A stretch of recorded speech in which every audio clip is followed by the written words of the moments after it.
The storm had raged over Howlverse for 3 days now, and the farmlands bore the mark of relentless fury. Charred remnants of crops smoked in the gusting wind, blackened stalks snapping under the force of the rain. Mayor Darius McCoy stood at the edge of the devastation, his coat soaked, the hood thrown back to reveal fur matted with wet grit. His claws dug into the soft, sodden earth as he surveyed the ruin. Footsteps splashed across puddles as Dr. Lyra Moone and Luna Gray arrived, both fully transformed, fur slicked with water, steam rising from their bodies in the cold storm air. Lyra's silver-tinged pelt shimmered under the fleeting flashes of lightning, while Luna's golden lavender fur glowed faintly in the ambient light. Before a word could be spoken, the earth trembled beneath their feet. A low hiss carried over the wind, and the soil split with a cracking groan. From the charred ground, a towering figure emerged.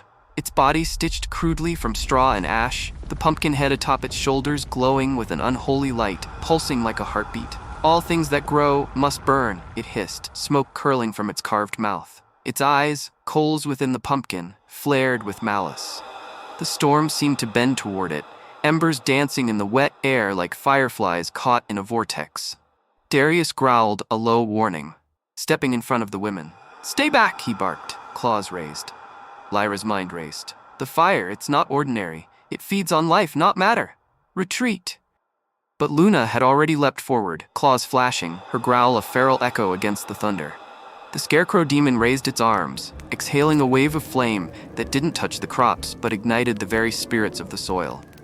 From the ground, twisted root creatures emerged, their eyes dimly glowing, limbs writhing as if alive.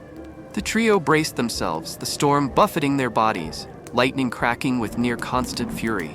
Luna slashed at the creatures with fluid precision, golden eyes reflecting the hellish glow. Each strike left a scorched mark, yet more emerged. Lyra darted around, chanting observations aloud, her voice cutting through the roar of the storm. "The flame reacts to energy, not heat. Wet soil doesn't matter. It's the life essence it's feeding on."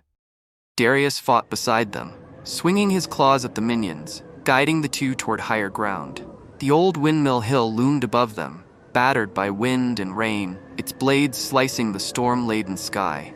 The demon followed, summoning more flaming scarecrows from the soil, their pumpkin heads burning brighter as if feeding off the chaos. Lightning illuminated the battlefield in violent bursts. Luna vaulted onto a mound, claws extended, her body arcing through the rain toward the demon's glowing pumpkin head. She struck true, but the head merely cracked, sending a hiss of sparks into the wet air before reigniting with greater intensity. Darius roared, leaping forward. "We need sacred ground, now!" Lyra's eyes darted around, finally resting on a silver charm she had tucked in her coat. "The storm itself is sacred tonight, nature's judgment," she yelled. She thrust the charm into the sodden soil, and a faint white-blue glow pulsed outward, drawing lightning toward it like a lodestone. The demon roared, raising a wave of flame that raced toward them. Sparks danced across the stormlit field as root creatures lunged. Luna fought fiercely, her movements a blur in the infernal glow, slashing through minions with a ferocity that left scorch marks on the soaked earth. Lyra moved to maintain the charm's placement, chanting softly, her voice riding the storm. "The energy, it's reacting to the essence. Focus it, purify it." Lightning struck again, funneling into the silver charm. The demon screeched, the pumpkin flames sputtering, but refusing to die. Shadows twisted around its form, merging with the blackened soil as the storm reached its peak fury. Darius leapt beside Luna, knocking aside root creatures, guiding them up the slope of the windmill hill. The demon advanced relentlessly, summoning new minions from the soil with each step. Luna, with a feral growl, scaled the windmill tower's side, clinging to the wet wood. With a roar, she launched herself at the demon's head. Sparks flew, flames roared, and the pumpkin cracked, blackening at the edges but still burning stubbornly. Darius yelled, pointing toward the charm. "Lyra, now!" Lyra thrust her hands into the sodden earth, the silver charm glowing like a beacon. Lightning struck directly, surging into the flame, creating a blinding explosion of white-blue light. The hellfire recoiled violently, the Scarecrow's pumpkin head shuddering. The flames sputtered, the root creatures collapsing, their eyes dimming as the infernal energy withdrew. The demon twisted violently, screaming a hiss that tore through the storm. It collapsed into a pile of ash, leaving only a faintly glowing blackened pumpkin core. Luna approached cautiously, snatching the ember from the ashes. It flared to life, projecting a brief vision into the storm clouds, a massive silhouette with wings and a skull-like head, circling above Howlverse. Lyra stared in awe. Something new is coming. Darius, breathing hard, lowered his claws. Then the curse isn't finished with us yet. The storm's fury began to ebb, leaving the scorched fields and scattered debris beneath a settling calm. Rain softened to a drizzle, lightning fading to distant flickers.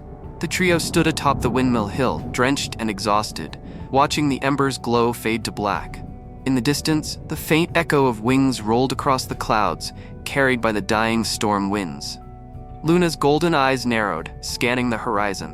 Whatever that was, it's bigger than anything we've faced. Lyra tucked the silver charm back into her coat, chest heaving. The fire was purified, but only temporarily. That vision, it isn't a threat we can ignore. Darius looked over the fields, blackened and smoking, a grim determination etched on his face. Then we prepare. Howlverse isn't safe, and neither are we. Not yet. A final flash of lightning illuminated the distant clouds, and the echo of wings carried through the storm's remnants. Silence settled over the hill, a fragile calm masking the ever-present danger. The pumpkin core remained, faintly glowing, a reminder of what had risen and what was still to come.